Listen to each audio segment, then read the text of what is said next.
Hello, welcome to Books and Brews, the place where beer and literature meet. With your host, certified Cicerone Michael Agnew. And Laura Mosica, author of the Bluebells Chronicles.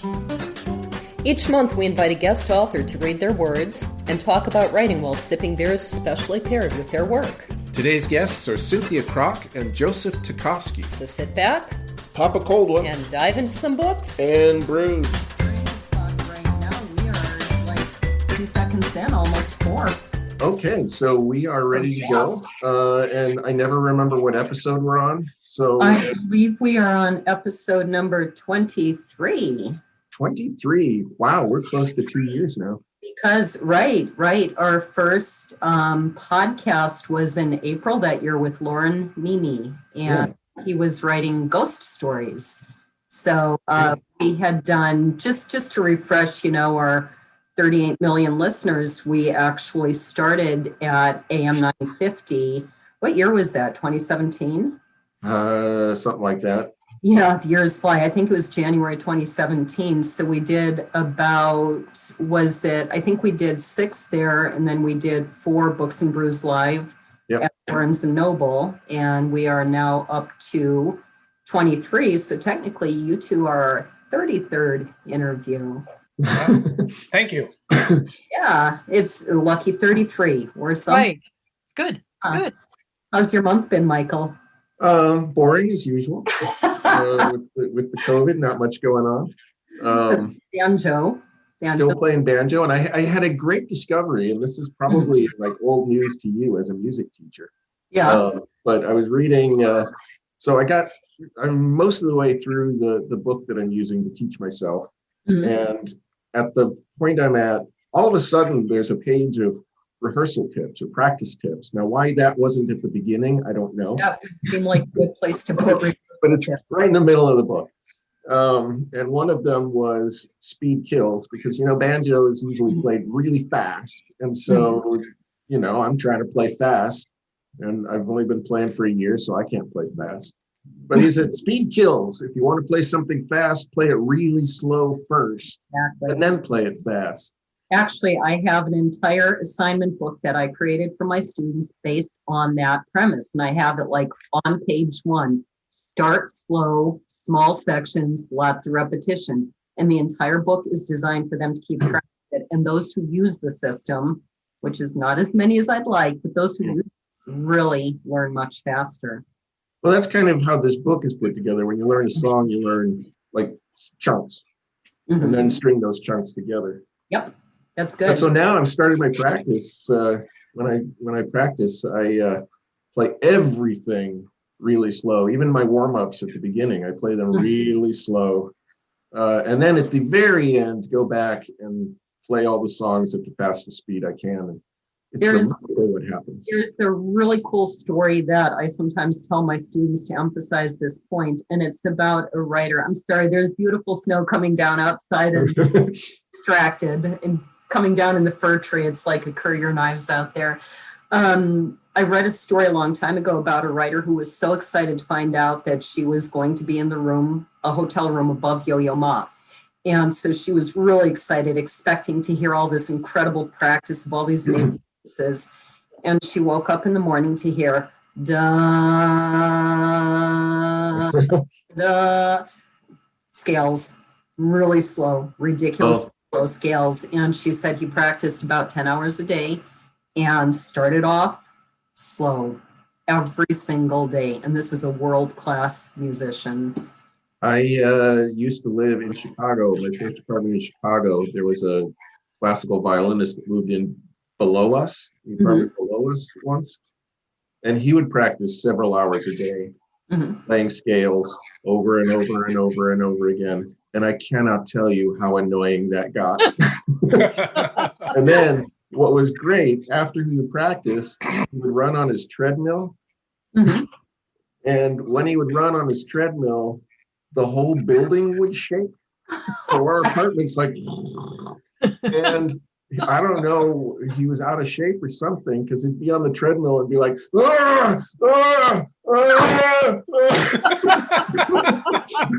That is great. Sorry for the I was trek. really happy when he moved out. My month has been a little more busy. I have sort of completed my move into my new house. And so I've started unpacking all my research books, which is very exciting. We have his and hers grand pianos. So my fiance's grand piano is on the main floor, and the movers pulled my grand piano down to the walk-in basement on a toboggan. It was quite wild to see. And one guy's like pulling on the ropes at the head, and the other guy's like, like he's a reindeer oxen or something, pulling my grand piano.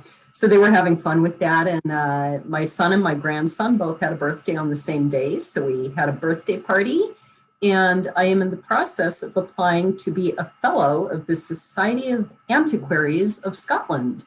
So I'm hoping to kind of, get deeper into research and, use their resources and network with these people who are as excited about Robert the Bruce and medieval weapons as I am. You can't go wrong, right? Except nobody invites me to parties anymore because I'm like, have you heard about Robert the Bruce's two-headed axe? And they're like, who invited her? You did say axe, right? Yes. What Yeah, that's what. month, Michael? I'm sorry. What have you read this month? I've just been working my way through our book for this episode. Me too. And it's a very interesting book, and I'm disappointed I have not finished it, but I did get, I don't know, maybe between a third and a half read. But I also, when I was coming up from Iowa, coming back from my grandson's birthday party, we found a free book thing at a rest stop of all places, and I grabbed a book called Wovoka and the Ghost Dance. And it's a really, really fascinating story about this whole ghost dance religion that emerged in 1890, led by a man he was known as either Jack Wilson or Wovoka, and how this led to the U.S. Army's fear of Indian insurrection. And it's a fascinating story. So I'm looking forward to finishing that too. So, yeah. So given that we're both working our way through today's books, who are the guests today? Well, Cynthia Kraack is one of our guests, and Joseph Tachovsky, I pronounced that right, didn't I? Correct. Good job. Yeah, well, I want to say Tchaikovsky every time I look at that, so I'm thinking that this whole episode. Cynthia Kraack writes both fiction and nonfiction. 40 Thieves on Saipan was released in 2020 and received Best Book in Military History from the American Book Festival. Her debut work, Minnesota Cold, won the 2009 Northeastern Minnesota Book Award for fiction. She also wrote the Ashwood Trilogy, a speculative fiction family saga. The Saturday Evening Post, Glimmer Train, Big Muddy Literary Journal, and the Hale Prize Competition have published or recognized her short stories. She has an MFA from the University of Southern Maine's Stone Coast program in creative writing. She is the founding board member of Write On, Door County. Joseph Tachovsky is the son of Lieutenant Frank Tachovsky, commanding officer of the 40 Thieves. And I'll just mention he's pretty much the primary central character in the book, 40 Thieves on Saipan. Tachovsky knew nothing of his father's heroic past beyond that he was a Marine in the Pacific until his father's funeral in 2011. A eulogy was given in which a man recounted a story wherein Lieutenant Tachovsky saved every man in our unit from a Japanese tank, that was in quotes. This set him on a journey to discover everything he could about his father and the 40 Thieves. Tachovsky is a graduate of the University of Minnesota, living in Sturgeon Bay, Wisconsin. So welcome, Cindy and Joe. It is a pleasure to have you here.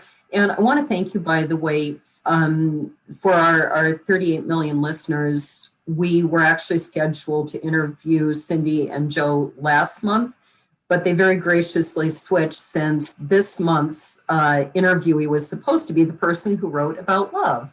And that just seems so appropriate for February and Valentine's Day to be able to release that then. So thank you for making that switch. Thank you for having us. Yeah. What is our first beer, Michael? So our first beer is from Humble Forager Brewing in Wisconsin. It's Coastal Sunshine Fruited Sour. So this Coastal Sunshine Fruited Sour is a series that they do, and it's various iterations of it.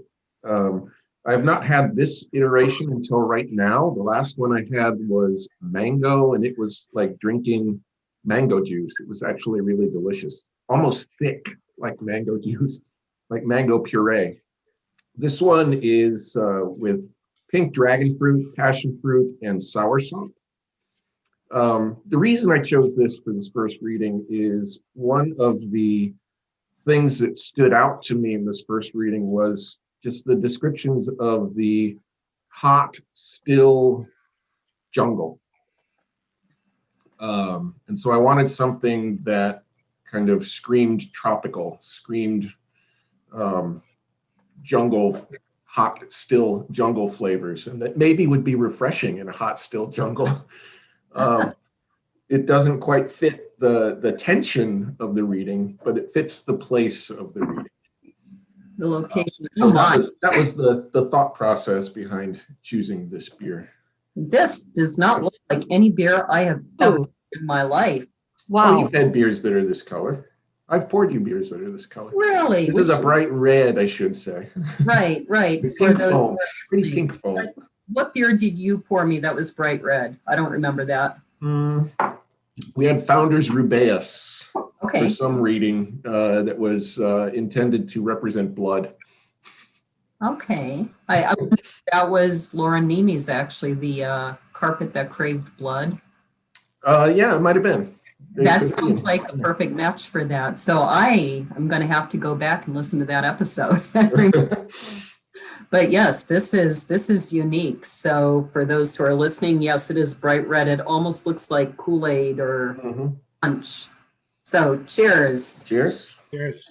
Got to get the clink in here. Am I going to love it or hate it? I don't know. It's a toss-up for me. It's very, very fruity, but it's also sour. Fruity.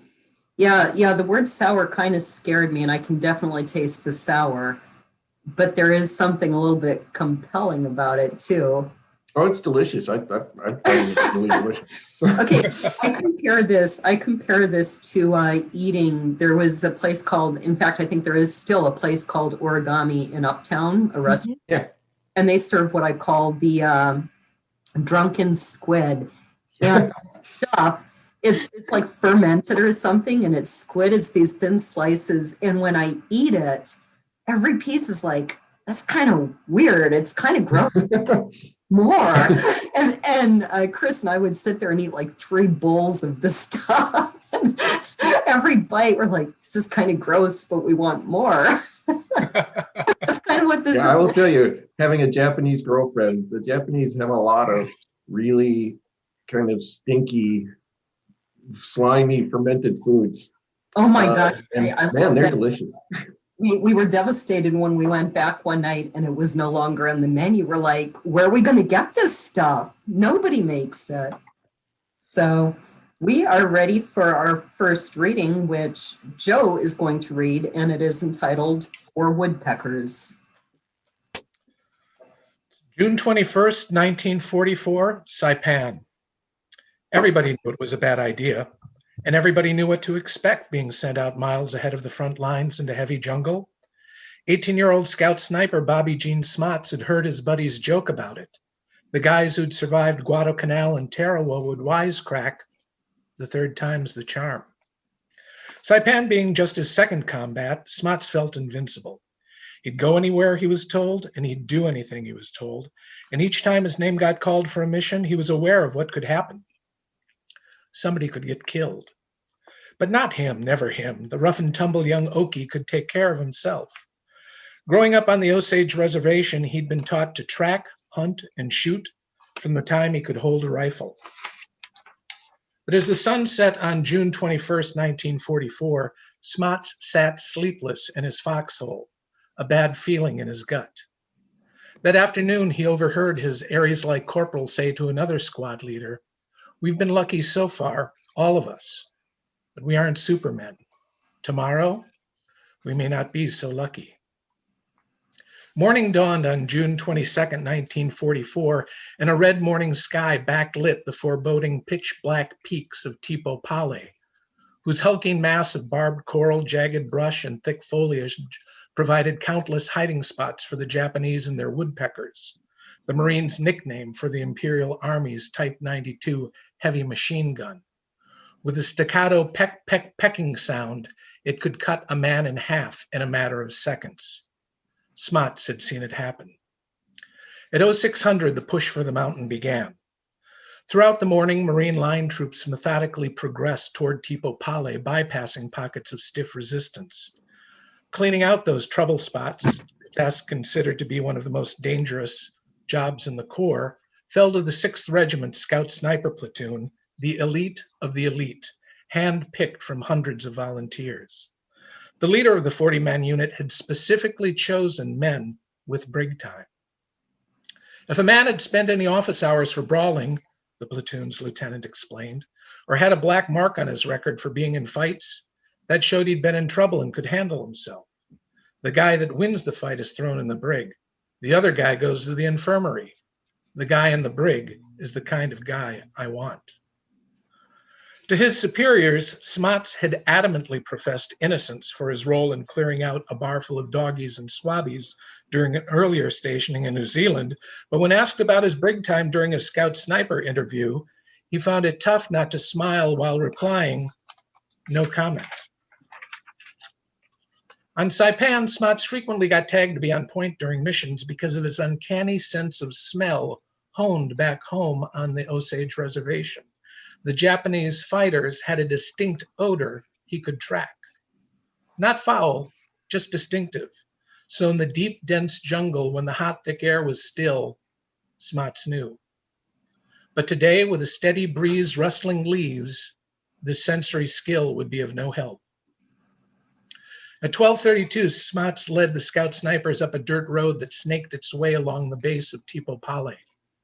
His platoon was on its way to a finger of a ravine where K Company had been decimated by several well-placed machine guns. 72 men, almost a third of its troops, dead or wounded. Reaching a small box canyon, he paused before entering. The path had leveled off into an open area, and to his right, the road fell off abruptly into a gully full of 15-foot-tall trees choked with kudzu vines. On the left, a sheer wall mottled with thick foliage hemmed the other side. Every few feet were fissures that had been cut into the gnarled walls to create the only cover from the blistering tropical sun. His tired eyes followed the path he'd soon take. Letting the sling on his Springfield out all the way, he switched the safety off. With the rifle on his hip ready to fire and his ears wide open, Smuts moved forward into the canyon. Reaching the other side, he waited for the rest of his platoon to come into view. Silently, he raised his left hand as a signal for them to proceed. While his buddies entered the canyon, Smuts slid into the shade of one of the fissures and lit a cigarette. The cool smoke felt refreshing. Then slipping out of the fissure to check on his buddy's progress, he exhaled just as the foliage of the trees suddenly stopped rustling. His eyes darted toward the quiet. Quickly, he drew another deep breath and smelled that distinctive odor. Before he could yell out a warning, sheets of bluish-white flame erupted from the walls of the box canyon. 4 woodpeckers opened fire. It was too late. So a very tragic story, and that, of course, is going to draw the reader right in. You know, what happens. Believe me, I turned the page fast after reading that. I was really struck by the comment, actually, in the bio you sent us, that you had no clue what your dad had done. Did you know he was in World War II?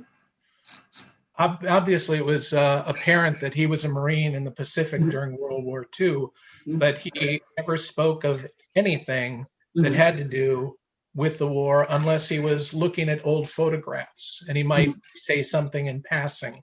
If my mother ever tried to talk about the war, he would get very upset. in an unusual way that sort of silenced everyone, and you knew not to ask any more questions. I was very struck by it because my dad was in Vietnam. Actually, he was there when I was born. So he didn't meet me until I was 6 months old. And it was a similar thing where I almost would not have known he was in Vietnam, apart from, my mother mentioning it now and again. Yeah, he was there when you were born.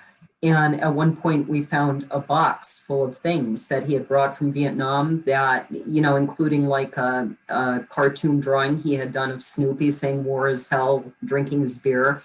But it's a similar thing. There's this silence around it. And how was it to you? I mean, I think it's understandable why they don't want to talk about what happened and the things they saw. It's not what any of us want to experience. How was it to you to find this story and this incredible thing that he was part of? How much of a shock? It wasn't so much of a shock, but just so interesting to interview these men from the platoon. Luckily, if they hadn't saved so many of these things as platoon rosters, letters, I never would have known anything. I wouldn't have known how to contact all of these men. Mm-hmm. And one of the first names on the roster was Bill Knuppel. And Bill Knuppel was one of the Marine buddies that Dad would visit all the time in Arizona when he'd winter there. And it didn't click at the time, but every time Bill would try to bring up World War II and Don Evans or Martin Dyer, my dad would just say, Bill, those days are over. Mm-hmm. And Bill would tacitly comply. And now, looking back on it, even as 80 and 90-year-old men, they still had the relationship of sergeant to lieutenant. Mm-hmm. And then fortunately, I was able to find 3 other men who were still alive. And as I'd circle the country, they would just share stories and open up. And one story that one fellow might tell might spark a memory from another. And, and the story keeps writing itself as families of the thieves contact me. Just the other day, the daughter of Bernie Jones found out about the book and contacted me. And one of the things I like about this cover is that it features the names. Is that all 40 of them that you managed to get on the front there?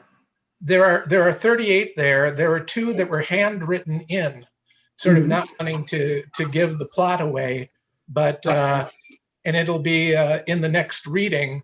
The 40 Thieves convinced 2 Army soldiers to go AWOL and join them for the Battle of Saipan, and they round out the 40 names on the roster.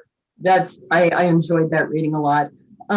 This book opens with an 18-year-old. I mean, this is part of what is shocking, I think, to the modern reader. These are kids, they should be playing basketball, walking into gunfire so intense it can cut a man in half. Were scenes like that the hardest to write, or what was the hardest thing about writing this book? The hardest thing was accuracy and trying to put the flesh on the bones of their story and create the picture, because one, we had to be historically accurate in dates. And, we'd have to count, okay, D+1, D+2, D+3 to make sure we got the dates correct. And the other was to Saipan today is vastly different than it was prior to the Battle of Saipan, because the whole island was blown to hell, and the foliage that's there now isn't the same as the foliage in 1944. So it took a long time to search whatever botanical records there might have been for Saipan, know that they were kudzu vines and what the grasses might be that grow there. Those things were probably the most challenging. And something a lot of people don't think about. I ran into that with my historical research. Now, mind you, my era is 700 years ago, but that's one of the things I ran across, is that the landscape is entirely different. So you can't just go to Scotland and go, oh, that's what Robert the Bruce knew. You actually have to dig farther and realize that's not what he knew. The land was different. The last thing I want to ask you in this segment is, why is it so important to tell this story of the 40 Thieves? it became a duty to the men that shared their stories with me and opened old wounds, and to write it for them and their memory, and also the memory of those that didn't make it home, those 18, 19-year-old boys that died on Saipan. In fact, that was one of the shocking things friends had when they visited the National Memorial Graveyard in the Pacific in Honolulu, was it was a field of 30,000 18, 19-year-old kids. Which is very hard to listen to, given that I have a son in the Marines right now and a 19-year-old in boot camp. Yeah, well, thank them for their service. 2 boys in the military, and it's a very hard thing to think that they could be sent to war, that it could be my 19-year-old facing that. It's difficult. We are ready for beer number 2. Ready for beer number 2. So beer number 2 is well known to everybody all over the world, and that would be good old Budweiser. So when I'm picking beers, I'll read through the reading and just kind of make mental notes of images that stand out or thoughts that cross my head as I'm reading. And usually I have a bunch of words that I note at the end. I had one note for this particular segment, and that was cheap beer after cheap beer after cheap beer. And so the World War II actually is really important in terms of shaping American beer post-World War II, the American beer that we know that carried into today. Breweries sent a lot of beer to soldiers overseas. Anheuser-Busch sent a lot of beer to soldiers overseas. But they were 3-2 beers.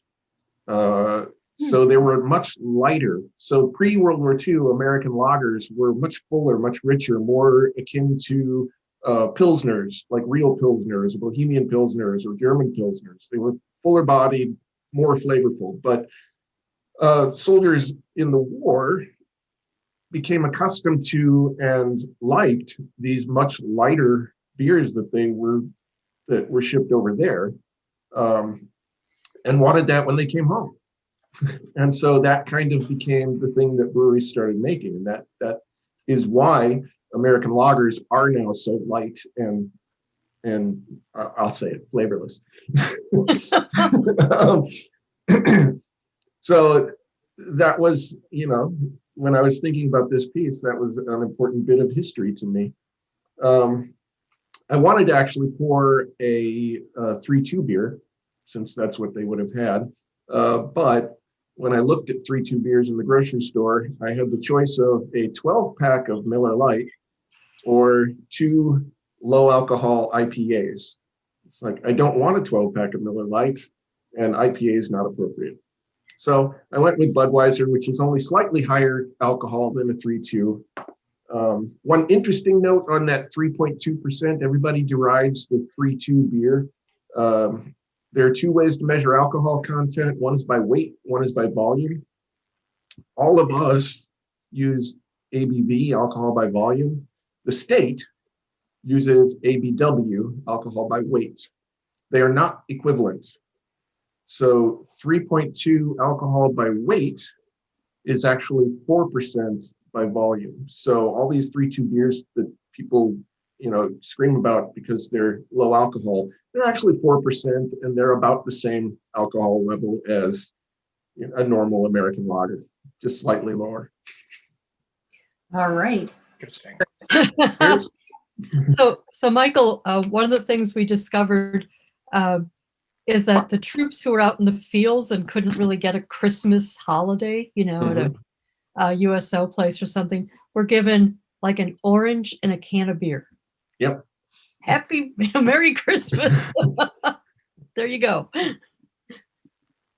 I remember reading that even in the Laura Ingalls Wilder books. That was their Christmas present. The orange. Oranges. Yep. Huge. So we are ready for reading number 2. Arello and Duley. Did I pronounce that right? You did.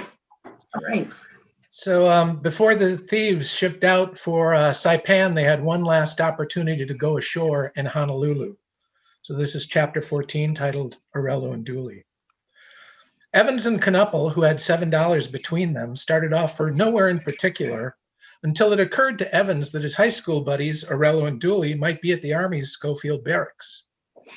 Even if we can't find them, Evans said, there's bound to be a slop shoot with cheap beer and cheaper women. They hitchhiked to the barracks, got there around 10:30, and found Duley sprawled on his bunk. Don! Duley sat up, surprised. We heard you shipped out. Not yet, but soon. Where's Tommy? Duley knew Arello was on KP and would be done by 13:30, so to kill the time, Duley took his Marine pals to the Schofield swimming pool, and at 13:30 on the dot, the trio headed back to the barracks to collect Arello and find the cheapest and nearest slop shoot. Beer, a good bull session, and reminiscing about the good old times at Southeast High was a plan for the day. The friends did a workmanlike job of downing the cheap beer and had a great time. Hour upon hour, the bull flew. Arello mentioned the Alaskan island of Kiska only in passing, but Evans and Knuppel picked up the bone and ran with it. Kiska, Jesus Christ, Knuppel sneered. The Marine Corps would never do such a dishonorable thing to their men. The previous August, the Army had landed a large invasion force to retake the island from the Japanese, who, it turned out, had already abandoned it. 30,000 dog faces, Evans began. Watch it, Arello warned. Excuse me, Evans begged, and continued. 30,000 Army soldiers to invade an island occupied by, let's see, I forget. How many Japs? None, Duley reluctantly replied. The Marines burst into laughter. It's not our damn fault the Japs took a powder. You forgetting Attu? Arello shouted over Evans and Knuppel. Attu, Knuppel scoffed. Jesus Christ. Too bad you guys didn't get any hunting in, Evans gave Arello a shove. I don't know where we're headed, Knuppel piped in, but you can bet your ass there's going to be plenty of good hunting. It won't be no damn Kiska, Evans poked. You want to see Kiska? I'll show you Kiska. Using no hands, Evans took the long-necked beer bottle into his mouth, lifted his head back, and drained the bottle dry. Now that's Kiska, Knuppel laughed. Yeah, I've heard enough about Kiska. 4 more beers here, Duley hollered to the bartender. The razzing and the drinking continued for hour after hour after hour. At 20:30, Evans drunkenly asked, why don't you come along for the ride? We're leaving in the morning. What are you, crazy or drunk? Arello said. Drunk? I've never been drunk in my life. Crazy? Well, Evans slurred his words. If you guys want some action, you should join up with us, Knuppel prodded. Tommy? Norman? Evans' tone turned somber. I'm begging you, don't be dog faces for the rest of your life. Arello and Duley just shook their heads and smiled, not looking at each other. The 4 of them kept drinking until their money ran as dry as the empties, and it grew near 2200, the time when Evans and Knuppel had to be back aboard ship. As they stumbled back to Arello and Duley's barracks, Evans and Knuppel sang the Marines' hymn. As they reached the barracks, all the razzing and the pressure paid off. Semper Fi, Arello shouted. Duley agreed, and in unison they shouted, we're in.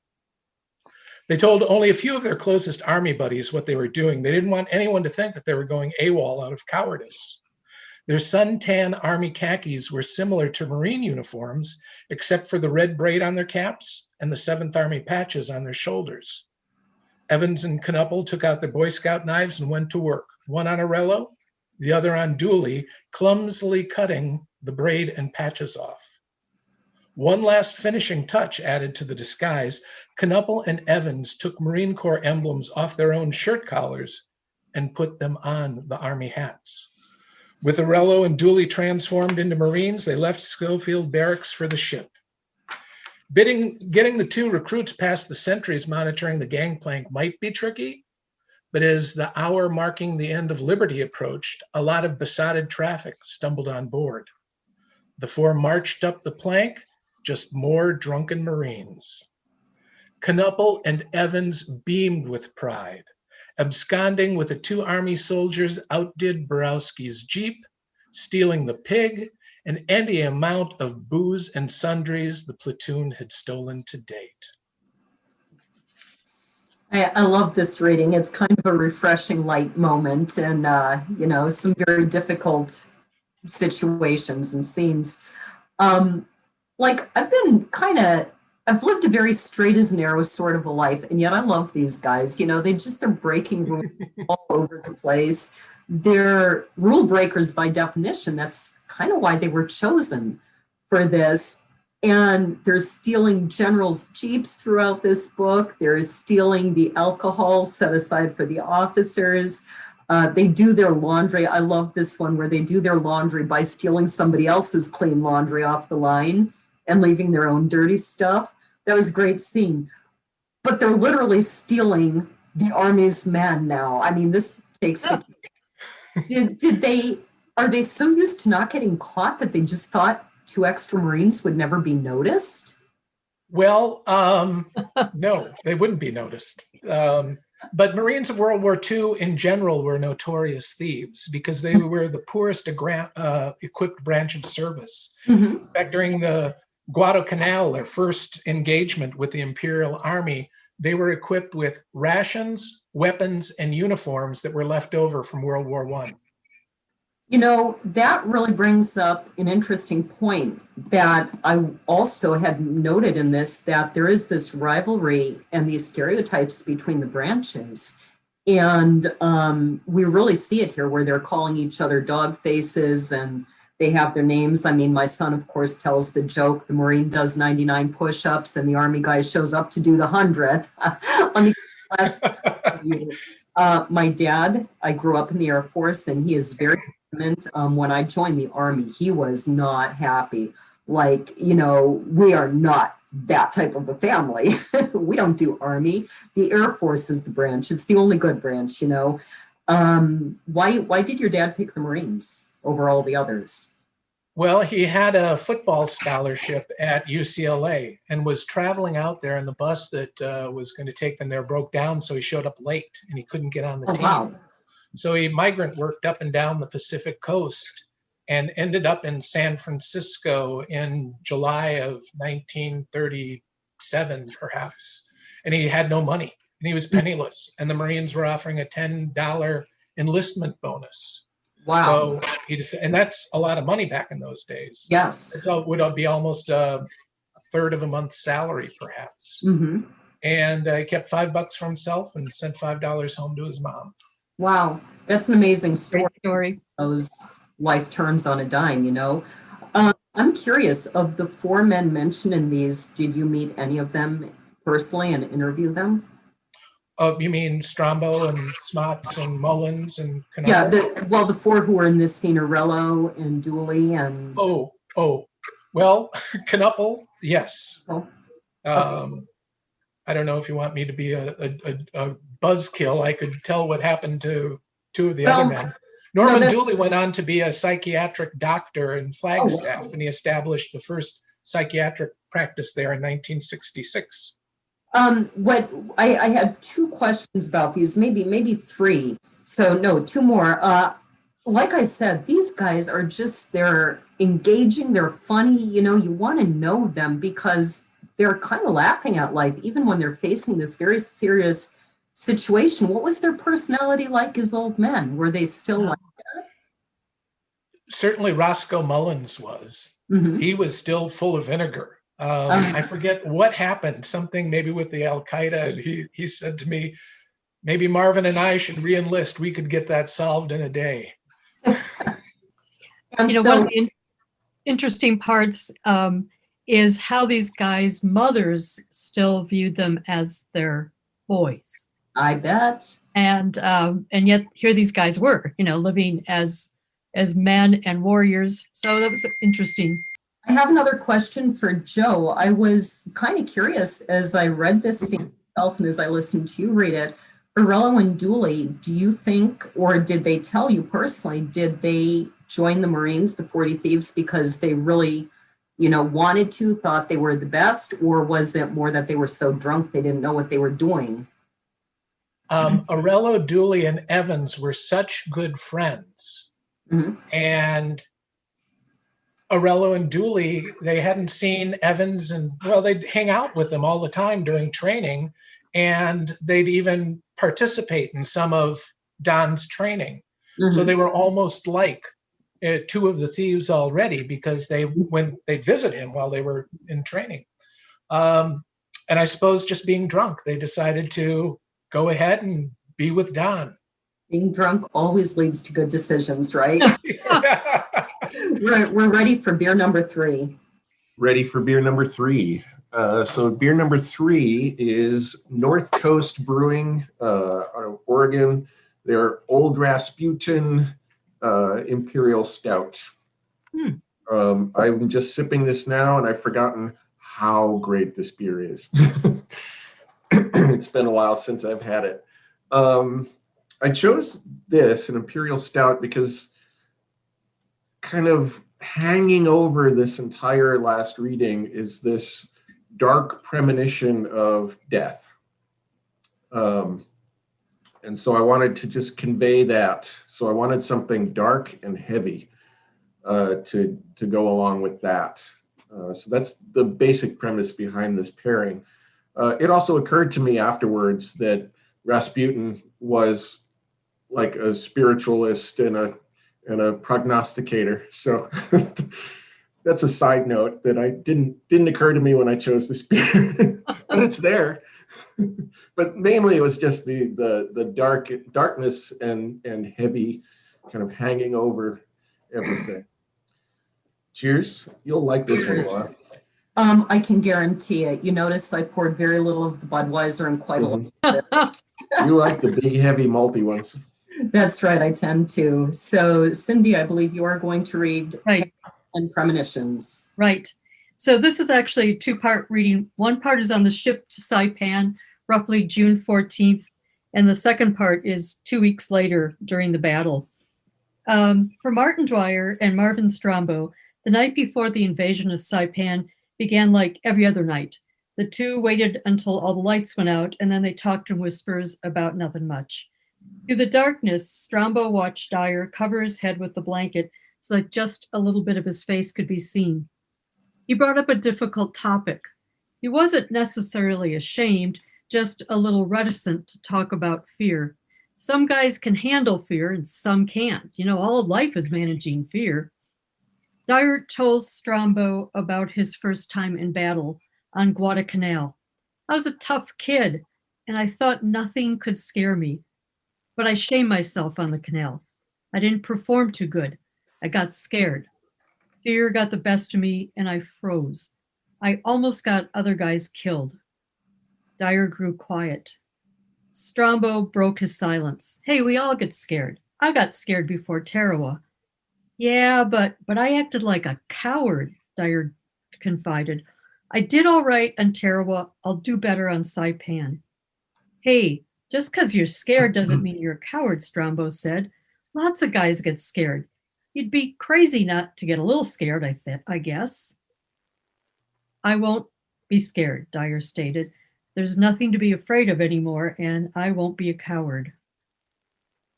Strombo changed the subject. Everybody knows my name is Marvin. What's yours? Martin Russell Jr. The old man's Martin Sr., so my family calls me Russell. You know, it's my birthday. Well, how come you didn't say something? Happy birthday. Yeah, I'm 21, and that's all she wrote. You know what bothers me, Marvin? Beside all those Chamorro girls with syphilis, Strombo joked. No, not that. No, it bothers me that after everything I've gone through, boot camp, the canal, Tarawa, training on Hawaii, I'm not going to be around to enjoy it when it's all over. What do you mean? You getting leave? It wasn't that. Though Dyer was a first-generation American, he was still Irish enough to believe in sights and premonitions. He had felt the cold hand of death on his shoulder. He shared with Strombo his waking dream of a white cross bearing his name in a cemetery on Saipan. Don't think like that, Strombo said. You don't know that. You couldn't know that. No, Strombo, I do. I just do. I'm going to be buried on Saipan. Saipan's as far as I go. June 29th. As he lit another lucky, Strombo stared at Dyer. Through the tobacco haze, he saw his buddy standing silhouetted against a changing sky. Dyer's drawn face appeared pale. Strombo blinked, continued to stare as the smoke dissipated. He thought his eyes played tricks on him. The world went mute. Mouths moved, yet he heard nothing. Unable to take his eyes off Dyer, Strombo wondered if Ski saw the same thing or if he was just hallucinating. He wanted to ask Mullins, who was sitting next to him, if he noted anything odd, but he found he couldn't break the spell to speak. Everyone else was moving around in the world of sound, routinely cleaning rifles and sharpening knives, but in Strombo's noiseless world, he could only gaze towards the dreamlike scene. Dyer stood up slowly. He knows he's not coming back. Strombo's thoughts churned with the realization. Christ, he's as white as a sheet. How does he have the guts to get up? If I were him, my knees would turn to jelly. I'd fall down. How in the hell can he stand? And take enough men with you. Ski was still briefing Dyer. You know what to do. When Dyer called for his squad, Strombo snapped out of his stance. He worried about cracking up, about losing it. He couldn't ask his buddy Mullins if this is how it started, and how would he know? Strombo lit another lucky, looked down to see if his hands had begun the same Vitus stance. He was relieved to find them steady.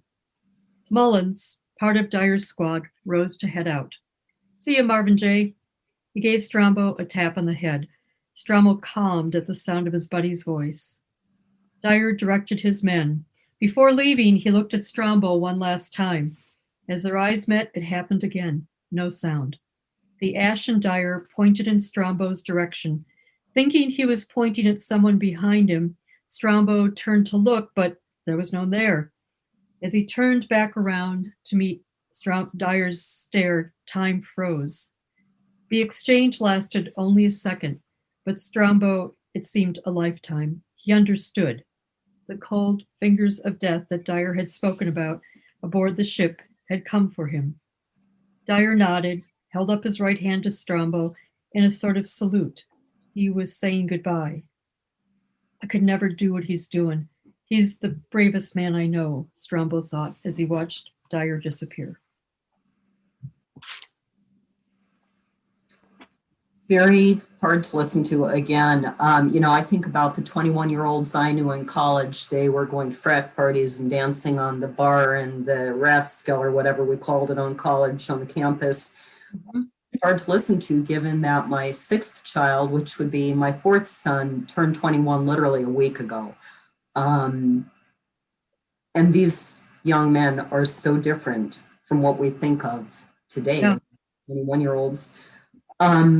I'm curious, do you believe in premonitions? Do you think that he feared death, which was a reasonable fear? Yeah. Or do you think that he had a genuine premonition?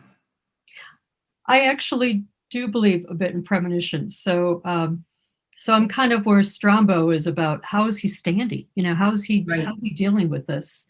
Mm-hmm. My great-grandmother lived with us as I was growing up, and she would have those kind of visions of the future. Mm-hmm. And they were very real to her, and they were often true in some form. So true. Yeah. So I'm curious, I'll ask Michael and Joe, do you two believe in premonitions? What is your feeling about it? It's hard to say. I know once my grandmother had a dream that my dog was going to drag a table over out on the patio with her chain and break the glass. The next day, my dog dragged the patio table with her chain and broke the glass. My mother said, I wonder if the table's broken. And she said, it is. So who knows? What about you, Joe? Oh, I certainly believe in premonitions. And like it said, he's first generation Irish. And as you know, those Celtic roots, that is very important in the religion of being a Druid and of their history, and still is in Ireland and Scotland. Yeah. It's a good foundation. So I'll I just, believe that he had it. yeah, I'll throw this out there. The whole fact that I'm in this house, I had what can only be called at this point, I'll simplify it to say, I'll call it a premonition on April 12th, 2017. I knew this was coming, and it took a long time, but I did have an experience that kind of boils down to that. So I do believe it too. And I know there are a lot of skeptics out there who would say, and I think it's fair to ask questions. I think it kind of keeps us all honest instead of jumping to conclusions. But I would assume that he did have a premonition. And Cindy or Joe, what gives a 21-year-old that kind of courage, as you say, to stand up, to go to meet his death? Boy, Joe got to meet a lot of these guys as old men, and I just got to visit and try to make them back to their young man stage. I can't imagine what that kind of, we've all done things that we know we're really walking into something hard. Mm-hmm. And oftentimes you do just keep walking. Mm-hmm. I don't think that he had a second thought. Do you, Joe? No, at that point, after Guadalcanal and Tarawa, most of these guys never thought they were going to make it out alive. Right. That the only way out of I think it was Roscoe Mullins who said that the only way out of that hellhole was going to be death. And that's how they thought it would end for them. So they weren't shocked. They weren't awed. It was just sort of a matter of fact for them. And back to the premonition thing a bit, Marvin said that the stories that you hear of them hearing a voice that says duck or move, and there's nobody around. That was so common in the Pacific. Marvin had that experience where it was on Tarawa, where he just heard this voice, get down, and there's nobody around him. And he ducked, and then bam, the bullet was right by his head. Right over. Yeah. Yep. If you read, when you get to the end, and read about the 40 Thieves' lives after, it was tough. It was a hard reentry. And life just didn't seem quite as rich. I guess that's part of and kind of just aimless, because you were used to being in danger and busy, and you came back to a janitor job or no job. So it left its mark. Right. I would think it would. And I wonder if for any of them, it could have had the opposite effect, that you are so grateful to still be alive. Did some of them come back with that attitude? Probably. But, all of these men were haunted by nightmares for the rest of their lives. So it's nothing that you could leave behind. It was Bob Smuts who said, you come home and you try to forget, but you relive it every day for the rest of your life. It was seeing his buddy Daniel Kenny get killed, watching his squad get wiped out.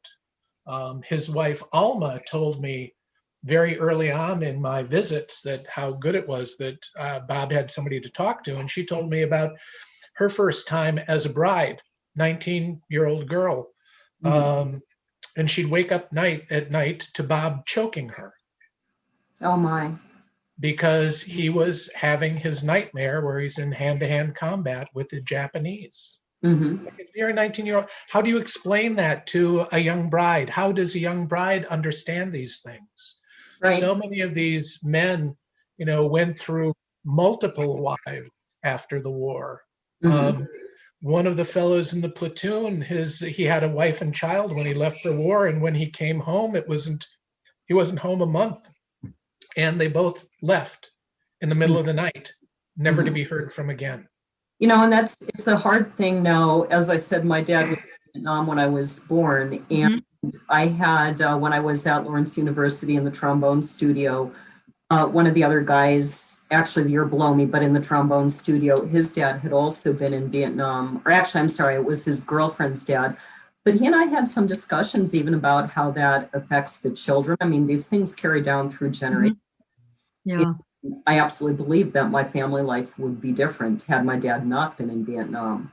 I believe it impacted all of us, and maybe not in obvious ways in my case. And yet, I think there's a profound connection between some of the things that have happened and his experiences and what it does to you to see those things. I explore that in my books too, which are all set in medieval war. So unfortunately, we are pretty much out of time.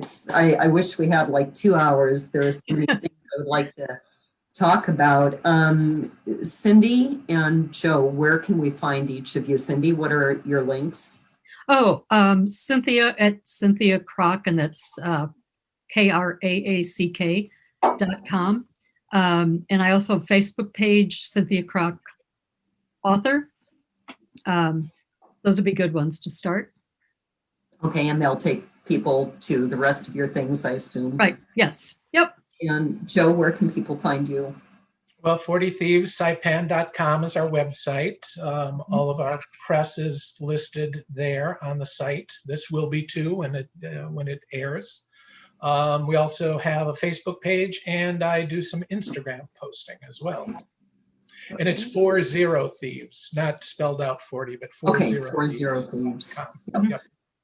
Michael, where can we find you, and where can we find us, Books and Brews? I am at aperfectpint.net on the web and aperfectpint on some of the socials. We are at booksandbrews.net and Books and Brews with Laura Bosica and Michael Agnew on Facebook, and Book Brews on Instagram. All right. I believe my URL is now lauravosica.com, and I think it's also bluebellschronicles.com. I think I mentioned too. The last 6 months have been really crazy, and I didn't pay for my Yes. See, I don't even remember bluebellstrilogy.com. That no longer works. Somebody got that and wants $5,000 for me to buy it back. Sucks to be you, doesn't it? I'm not giving you $5,000. It kind of sucks to be me too, since I lost it, but whatever. Do you have any upcoming events? Of course not. Check. Yeah, that's the joke, isn't it? All I've got is I just released his Gabriel Sworn, the second annual poetry anthology of new poetry in traditional forms. And so we did a couple of readings, and those are up, some of the poets reading their work on the Gabriel Sworn YouTube channel. And so if you Google YouTube on YouTube, Gabriel Sworn, I don't know, we're like the third or fourth one that comes up, something like that. So people can find that if they're interested. And Who's next? Who's next? Well, I think there's a really interesting, Joe did an interview with a CBS affiliate in San Diego last week for Valentine's Day. That was, you'll be able to see out on our website. That was good. Okay, that sounds great. Okay, next month we are jumping over to the UK, and in fact, in the coming months, we have at least 2 people from the UK. Frida, I forget her last name, and next month it is Philip Watling, and the blurb goes like this: bang, a car has hit you. Are you still breathing? Is your heart beating? What do you do? Will you live? I did. It was a cold winter's morning. My life changed forever. I was on the way to work and I was hit by a car. I died. Yet I'm still here. So, speaking of premonitions and death, right? I think that is going to be a very interesting interview. Yeah, that's intriguing. Yeah. So I want to thank Cindy and Joe for joining us today. I want to thank everybody out there who joined us and listened in. This has been Books and Brews podcast, episode number 23. Thank you all. Cheers. Cheers.